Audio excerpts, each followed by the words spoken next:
in Nashville on AUGEgirl, about to walk into Brett Manning's studios and talk to Brett Manning himself. I'm Morgan and you are watching the AUGEgirl Network. Brett, thank you so much for talking with me today. I'm thrilled to have you on the show. Thrilled to be here. Brett, will you please take a minute to tell our viewers a little about yourself? Well, I'm a vocal coach. I've been doing this for a little more than half my life. I'm 45. Gosh, should I be giving away my age? Anyway, and I have been coaching really since 22. And I've authored a program called Singing Success. It's the #1 selling vocal program in the world. And coached dozens of Grammy Award winners, as well as people like Taylor Swift and Claude McKnight and Mark Kibble from Take 6. I got 10 Grammys apiece. And Haley Williams from Paramore, and Miley Cyrus and Keith Urban and John Michael Montgomery and tons of others. And I love my job. I get to build voices, fix voices, create artists, and make people great. That sounds very exciting. What did you want to be when you grew up? I wanted to be Elvis Presley. And unfortunately he died, so music started changing rapidly. And I tried to take a couple voice lessons, but it frustrated me. It made me hate singing. And then I found a singing teacher when I was in college who made a little bit more sense and allowed me to sing what I wanted to sing. Because most people tell you have to sing opera if you're going to take voice lessons. And I wanted to sing what's on the radio. And even though I can sing opera, I found that there were techniques that could allow you to sing every style of music. And so by age 25, I was a full-time vocal coach and was in a number of bands. And I still am playing in a band and recording my own projects. But I had no intention of actually being a vocal coach. I always wanted to sing. Good change and it's a good twist. It's a good twist. Well, when you were young, who inspired you? Who inspired me when I was young? The $6 Million Man. It was a TV show.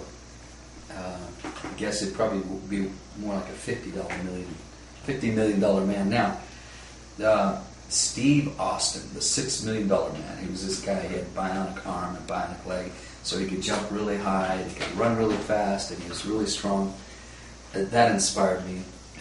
Great athletes inspired me. Pele, the soccer player, inspired me. I wanted to be a pro soccer player for a little while. Singers, again, Elvis Presley inspired me. The Beatles inspired me. Many rock singers, Bono from U2 has always inspired me. Tons of others. At what point in your life did you realize being a vocal coach is what you wanted to be? That's a great question.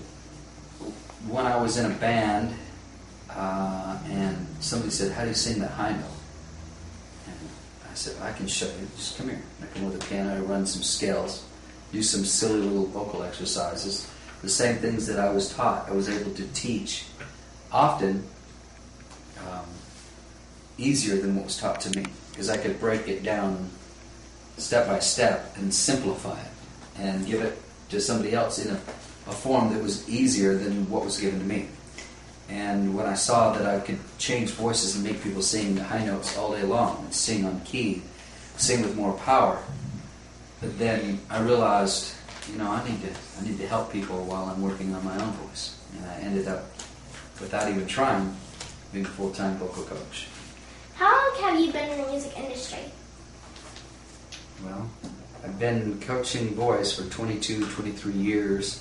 Full-time coaching voice really since I was 25, so 20 years. And in the music industry here in Nashville, 13 years. What is your most favorite part of your job? The most favorite part is watching people's faces when they hit notes that they never thought they could hit. Watching them come in and go, "Did I just do that?" Sometimes people start crying because their voices open up and they explode and they said, "All my life I never thought I could do this." That's that's the most rewarding part. For those watching who would like to become singers, what is the best advice you can give them? The best advice is to find a methodology, find a great vocal coach. And I have a number of vocal coaches that I work with here in my Nashville studio, as well as coaches that I recommend all over the world. A person doesn't have to be my vocal coach to teach well. There's a lot of great vocal coaches out there. And then to become a great songwriter.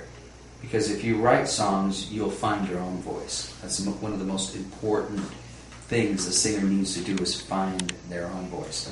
What is a methodology? A methodology?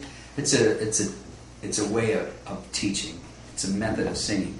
You know, some people say push from the diaphragm. Some people say relax your diaphragm. Some people say squeeze your throat. Some people say relax your throat. There's all kinds of ways to teach a person to sing.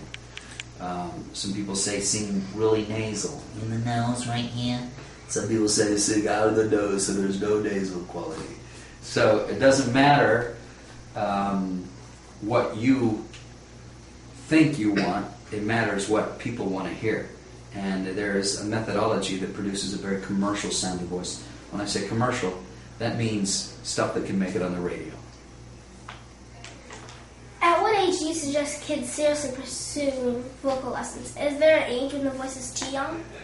I've taught people who are 3 and 4 years old, giving them just tiny little exercises, vocal exercises, getting them to sing on key. My 4-year-old boy, he's going to be 5 soon, was singing on key at 2 years old. My oldest boy, who's 14 now, was singing on key when he was 1.5 years old. So you can get people singing right away. As far as getting serious about it, anywhere from 10, 12, 14, depending on the singer. At 10 years old, a lot of singers, their voices are going to tire out because little tiny thin vocal cords. The vocal cords start to thicken up once they hit puberty at 14, 15, 16, and then you can handle longer durations of singing. But I rarely encourage somebody to quit school and start becoming a singer. I want them to finish high school. I want them to become mature adults before they try to have a professional career. What do you think is the biggest mistake singers make? The biggest mistake that singers make is not being good enough, not working hard to be good enough to be effective, to make themselves want to be listened to. I would say that's a two-part answer. The second part would say that they don't humble themselves and find out what makes a singer great. They don't do the study. They don't do the hard work of becoming great.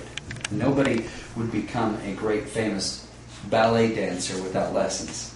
You don't learn ballet naturally. You have to take lessons. Not that every singer needs to study, but most great singers have a vocal coach, or several. What is the best way to take care of your voice? Warm it up slowly in the morning using certain vocal exercises, which I have. They can get online at singingsuccess.com. And warm it up every day. You want to do exercises that stretch out and warm up the voice, like silly exercises I do every day, as I say. That little silly exercise helps me to stretch out my voice, but without any pressure or strain or stress to my voice. So, to care for your voice, you want to find a technique that will relax it. Also, a lot of singers smoke. They really shouldn't. It's very harmful to the voice. The more they smoke, the raspier their voice is going to get. Drinking too much alcohol, drinking too much caffeine, lack of sleep is the biggest killer of the voice. Even more than smoking and drinking too much caffeine. Lack of sleep just trashes a voice. So, tons of rest. Well, who would you say is your biggest success story? Biggest success story? Gosh. I would have to say that somewhere between Keith Urban, Haley Williams is my longest. She studied with me for close to 10 years. And she studied with me before she got a record deal. So there's some people who studied with me after.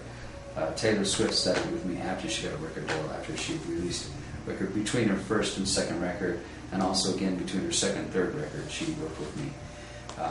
Pretty big success story. But I would say one of my favorite success stories would be somebody who wasn't even a singer and became one of my vocal coaches, Jesse Nemitz, a very amazing singer now. You can hear him teaching upstairs through the walls, and one of the most successful under 30 vocal coaches in America. So a person doesn't have to make a lot of money to be successful. To me, success is becoming a great singer. What has been your biggest accomplishment? My biggest accomplishment? My kids. My biggest accomplishment in singing would be my recent record, Love Justice, which is yet to be released.